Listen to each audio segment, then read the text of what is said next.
Salut à toi et bienvenue dans cette vidéo dans laquelle je vais t'expliquer comment tu peux accélérer ta production de contenu écrit, notamment pour ton SEO si tu en fais. Et pour ce hack, on va utiliser trois outils qui sont Airtable, Make et ChatGPT. Mais je souhaite d'abord rendre à César ce qui est à César. Cette idée n'est pas de moi, elle est de l'agence Citizy. Comme tu peux le voir à l'écran, j'ai affiché leur workflow. Initialement, eux, ils le font avec Zapier. Moi, je le fais avec Make parce que c'est un outil que j'utilise au quotidien, alors que Zapier, je l'utilise pas. Et au final, tu as la possibilité d'uploader cet article de blog qui a été généré de manière quasiment automatique sur ton CMS. Là, dans l'exemple, c'était sur Webflow. Moi, à titre personnel, j'utilise plutôt WordPress, donc c'est possible dans les deux cas. Je tiens à préciser que ce n'est pas mon idée et je mets du crédit donc à l'agence Citizy qui a publié ça sur LinkedIn. Donc, première étape, c'est de se connecter sur Airtable. Si t'as pas Airtable, je t'invite à créer un compte. Donc, Airtable, c'est un outil qui permet de créer des bases de données de manière assez simple en ligne. Je te conseille vivement de t'inscrire pour pouvoir suivre le tuto. Donc, une fois que tu es connecté ou une fois que tu as créé ton compte, tu vas devoir créer une table. Si tu connais pas Airtable, je t'invite à regarder des tutos en ligne. C'est un outil qui est assez simple d'utilisation. En tout cas, pour ce qu'on va faire là maintenant, avec Airtable, on peut faire des trucs beaucoup plus complexes. Mais là, ce qu'on va faire nous, c'est assez simple. Ça ressemble un petit peu à Google Sheet, mais en plus joli et on peut faire plus de trucs. Ce qu'on va faire, c'est qu'on va créer une table. Donc, moi, je l'ai nommé table 1. Et dans cette table, on va mettre des éléments. Donc, le premier élément qui est très important, c'est de mettre un H1. Donc, le H1, ça va être, on va dire, le titre de ton article de blog. Et il est important parce que c'est à partir de ce H1 qu'en fait, on va générer les prompts et l'automatisation derrière sur ChatGPT via Make. Donc, tu vas avoir une colonne H1, tu vas avoir une colonne MetaDesk, donc tu peux l'appeler un peu comme tu veux, mais c'est la colonne MetaDescription. Pardon. La MetaDescription, pour ceux qui savent pas, c'est un élément très important dans le SEO. C'est ce qui va être visible en fait sur Google. Donc sur la page Google, quand une personne va taper une requête, elle va voir le nom de ton site, enfin le nom de plusieurs sites qui rankent sur la requête. Et en fait, la MetaDescription, c'est ce que tu vas voir, c'est un espèce de petit résumé de ton article de blog. Donc tu vas mettre MetaDescription, l'intro de ton article, le premier paragraphe, le second paragraphe. Ensuite, tu peux mettre le nombre de paragraphes que tu veux, bien évidemment. Tu vas mettre une conclusion et tu auras une colonne article. Cette colonne-là, en fait, elle va concaténer les éléments qui sont juste avant. Et en gros, tu vas avoir ton article d'un seul bloc qui va reprendre les éléments des différentes colonnes précédentes. Pour concaténer tout ça, il faut faire une formule que je vais t'afficher maintenant. C'est plus ou moins le même principe que Google Sheet pour ceux qui connaissent. Donc en gros, la formule concatenate te permet d'assembler plusieurs éléments. Et donc là, ce qu'on cherche à assembler, c'est tout ce qui a été vu précédemment, donc les différentes colonnes. Et ce qu'on va faire, c'est que en gros, entre parenthèses, on va mettre les différents éléments et on va rajouter des espèces de crochets donc pour faire des séparations pour pas que tout soit d'un bloc et pour que ça aère et que ça espace un petit peu tout ça. Et enfin, on a la dernière colonne qui s'appelle Last Modified Time. Cette colonne est très importante parce que alors elle est automatique hein. Pour la créer, tu as juste à aller sur Edit Field. Donc là, moi je l'avais déjà, mais ici tu peux choisir plusieurs éléments. Donc nous c'est une colonne qui sera nommée Last Modified Time. Et en gros, à chaque fois qu'on fera une modification ici, on aura l'heure et le jour qui seront affichés. Make va Make va se baser sur ce changement sur cette modification pour déclencher un scénario. Donc c'est une colonne qui est assez importante dans notre automatisation globale. La deuxième étape, ça va être de te connecter sur Make. Donc soit tu as déjà un compte et tu te connectes, ou alors t'en crées un. Moi j'ai déjà un compte et ça va nous permettre en fait de créer l'ensemble de l'automatisation. Alors là j'ai créé un nouveau scénario. Pareil que pour Airtable, si tu ne sais pas te servir de Make, je t'invite à regarder des tutos en ligne, il y en a pas mal. Au moins là l'utilisation de Make qu'on va faire, elle est assez basique. On va pas entrer dans les détails, mais si tu veux connaître Make un petit peu plus dans son ensemble, je t'invite à aller tout simplement sur YouTube, où tu peux aussi te prendre une formation, parce que Make, ça te permet de faire vraiment pas mal de choses intéressantes.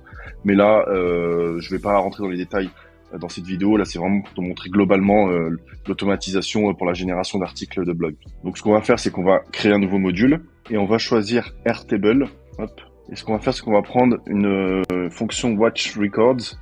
Donc en gros, ce que Make va faire, c'est que il va checker à chaque fois à intervalles réguliers s'il y a un nouvel élément qui a été qui a été mise à jour en fait dans la base de données que je t'ai montré tout à l'heure. Donc on va le sélectionner. Alors toi, si tu utilises Airtable pour la première fois sur Make, tu vas devoir le connecter à Airtable. Enfin, tu dois devoir faire la connexion entre les deux. Moi, c'est déjà fait. Mais pareil, pour la connexion, c'est rien de très compliqué. Je t'invite à regarder sur Google. Tu auras juste à prendre une clé sur ton compte et la copier-coller sur Make, tout simplement. Ouais. Rien de très complexe. Tu trouves tout sur Google de toute façon. Je vais choisir ma base. Je vais choisir ma table. Donc, c'était la table 1. Je vais choisir un élément déclencheur. Donc, l'élément déclencheur, ça va être la dernière modification en date. C'est pour ça que je te disais que cette colonne était très très importante. En label field, on va mettre H1, tout simplement parce que régulièrement, quand j'aurai une nouvelle idée d'article de blog, par exemple, c'est cette colonne-là que je vais mettre à jour. Je vais taper, je sais pas, par exemple, admettons que le nom de mon article de blog, ça va être comment perdre 10 kilos en un an. Et ben, je vais le taper ici, donc dans la colonne H1, et Make va le prendre en compte pour déclencher l'automatisation. Donc là, on va appuyer sur OK, et on va ajouter un autre module qui sera cette fois-ci un module ChatGPT, qui s'appelle OpenAI, il me semble. Voilà. Et on va sélectionner Create a Completion. En modèle, je vais choisir le DaVinci 003. Alors, il me semble que c'est juste une façon d'écrire du texte pour ChatGPT, donc c'est pas très important. Moi, j'ai toujours choisi celui-ci, mais pour ce qu'on va faire maintenant, ça n'a pas vraiment d'importance. Et là, on va lui donner le prompt. Donc, ce qu'on va faire, c'est qu'on va lui dire tu me récupères le H1 de Airtable. Donc, on voit bien que on parle de Airtable, on sélectionne le H1. Et je vais lui dire, je vais reprendre l'exemple de tout à l'heure. Donc, en prenant le H1, rédige-moi une métadescription de 150 mots pour mon article de blog. Alors ça, c'est du coup ce qu'on appelle un prompt. Donc en gros, c'est une instruction que tu vas donner à ChatGPT. Là, c'est vraiment pour l'exemple. L'idée, c'est vraiment d'avoir des prompts les plus précis, les plus complets possibles pour qu'ensuite, ce que ChatGPT va ressortir derrière soit qualitatif. Parce que si tu restes assez vague, comme moi, là, je viens de le faire en réalité, tu vas pas vraiment avoir un écrit qui sera super qualitatif et c'est un peu dommage. Bon, en plus de ça, moi j'ai la version gratuite de ChatGPT, donc c'est pas forcément la version la plus performante. Mais plus tu donnes des instructions à ChatGPT, plus tu es susceptible de te retrouver avec un écrit qui a vraiment une qualité assez intéressante. Même si, je tiens à le préciser, de toute façon, à la fin, sur l'ensemble de l'article qui va être généré, ce sera vraiment important que tu repasses derrière, que tu revérifies ce qui a été écrit, parce que la machine n'est pas infaillible. C'est pas une intelligence artificielle avec un QI de 150. Donc, il faut que tu repasses derrière pour vérifier si la syntaxe est correcte, si, tout simplement les éléments qu'il a rajoutés à l'article de blog sont cohérents ou non. Donc, parenthèse fermée, je retourne sur Make. Donc, je vais lui donner un prompt à réaliser. Et ce qu'on va faire, c'est qu'on va rajouter un autre module qui sera encore Airtable. Et cette fois-ci, on va lui dire d'update record. C'est-à-dire qu'il va mettre à jour un élément dans la base d'Airtable. Donc là, je reprends les mêmes éléments de base. Alors ce qu'on appelle une feuille sur Google Sheet. Mais là, c'est une table, en l'occurrence. Et on va lui dire de récupérer une valeur texte. Autant pour moi ici, c'est pas la valeur texte qu'il faut mettre, mais c'est plutôt l'ID d'Airtable. Du coup, forcément, c'est logique, parce que là, on lui dit d'identifier, faire une identification à Airtable. Et là, puisqu'on lui a demandé de rédiger une métadescription, ce qu'on va faire, c'est que la valeur texte qui sera générée du coup sur le prompt, suite au prompt, sur ChatGPT, donc ChatGPT va sortir un texte, une métadescription en l'occurrence. On va lui dire, ce texte-là, tu vas me le mettre du coup sur métadescription dans la base Airtable. Donc là, on a la première partie de notre automatisation, et ce qu'on va faire, c'est qu'on va la tester. Donc, dans la base en question, en titre H1, donc ça sera le titre de mon article de blog, je vais mettre « Comment perdre 5 kilos en 6 mois ». Voilà. Oups. Voilà. Donc là, en principe, il a bien pris en compte le fait que j'ai modifié à 6h51 le 1er avril la base. Donc là, en l'occurrence, le H1. Et là, je vais tester l'automatisation. Je vais appuyer sur Run Once. Donc là, il n'y a pas eu de problème. Ceux qui utilisent Make savent que quand il y a ça d'affiché, donc les bundles qui sont affichés, c'est que en principe, c'est bon. Donc là, on peut même vérifier qu'en métadescription, il a bien rédigé quelque chose. Et quand on va regarder dans la base, on voit que la colonne métadescription s'est mise à jour automatiquement. Sauf que j'ai oublié de faire une manipulation. Donc là, c'est intéressant. Ce que j'ai oublié de faire, c'est que j'ai oublié d'aller dans Advanced Settings et de dire à ChatGPT le nombre de caractères. Donc là, en maximum, on va mettre 150. Et là, je vais retirer ça parce que je pense que c'est ce qu'il a aussi bridé, entre guillemets. Rédige-moi une description mon article de blog. Température, on va mettre 0.7. Ça, en fait, la température, c'est simplement la température, ça va être simplement le degré de créativité de ChatGPT. Plus tu mets une température proche de 1, plus il sera créatif. Plus tu mets une température, entre guillemets, proche de 0, moins il sera créatif et il sera assez directif dans sa réponse. Donc voilà, j'ai mis 0,7. Et pour le top Pi, pour être tout à fait honnête, j'ai pas trop d'idées de ce que c'est. C'est écrit en anglais. Bon, pour être tout à fait honnête, je sais absolument pas ce que c'est. Je vais mettre 1 par défaut et on va appuyer sur OK. Là, je vais effacer ce que j'avais écrit et on va changer tout simplement le H1. Tiens, on va dire que j'écris un article de blog sur la mécanique. Comment devenir mécanicien. Je supprime ici et on va retenter. Donc là, on voit qu'il m'a bien généré une métadescription.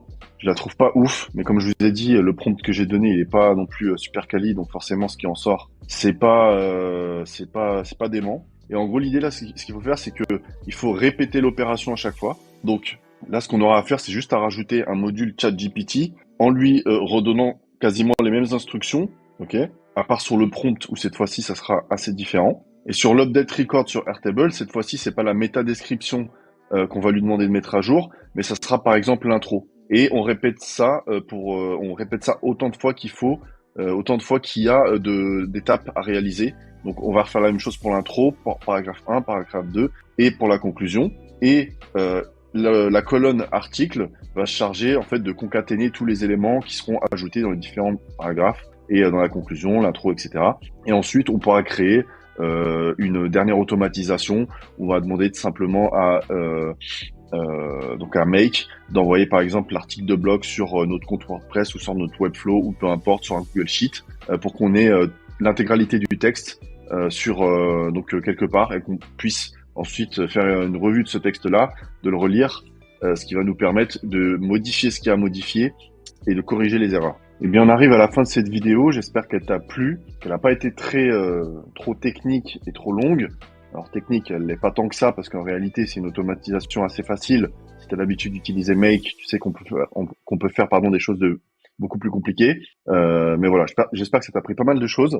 J'ai mis quand même un petit bémol, c'est que cette méthode, elle te permet de rédiger des articles de blog de façon assez accélérée, mais c'est pas une méthode infaillible. Donc il va falloir repasser derrière pour revérifier si le texte est correct. Et surtout, si je devais mettre en fait deux grandes étapes, c'est que la première étape, il faut donner des prompts très très précis et très très fournis à ChatGPT pour qu'il te sorte l'article de blog le plus qualitatif possible. Et ensuite, à la fin, une fois que l'article est rédigé automatiquement, il faut que toi, tu viennes vérifier derrière pour voir si le texte est cohérent, si il ne contient pas d'erreur, si on respecte le SEO, parce que au final, sur ton article de blog, tu vas devoir rajouter des éléments comme par exemple les images. Et les images, il y a des balises précises à mettre pour qu'elles soient lues par Google. Donc voilà, il y a tout un travail à faire derrière. On aurait pu aussi, dans notre automatisation, demander à ChatGPT de nous créer des titres de type H2 pour qu'on puisse structurer notre texte au niveau de notre article et donc Google puisse le lire et nous référencer et nous ramener du trafic. Donc voilà, je mets quand même un petit bémol, c'est que c'est une automatisation assez intéressante, mais ça n'empêche pas le contrôle derrière pour pouvoir avoir des articles qualitatifs sur notre site internet, ton site internet. Le but, c'est pas simplement de donner du contenu à notre site pour que Google les lise derrière et au final qu'on ait des trucs qui sont absolument pas quali parce que derrière, on va pas pouvoir avoir de backlink intéressants, de gens qui vont rediriger vers notre site. On va avoir des visites de personnes qui vont plus jamais revenir parce qu'au final, nos articles ne sont pas du tout cohérents et de qualité. Donc voilà, il y a un travail de vérification à faire derrière qui est vachement important. Et c'est l'heure pour moi de te dire rendez-vous dans la prochaine vidéo. Et puis d'ici là, prends soin de toi. Si t'as des questions, n'hésite pas dans l'espace commentaire, j'y répondrai avec grand plaisir. Et donc on se dit à la prochaine.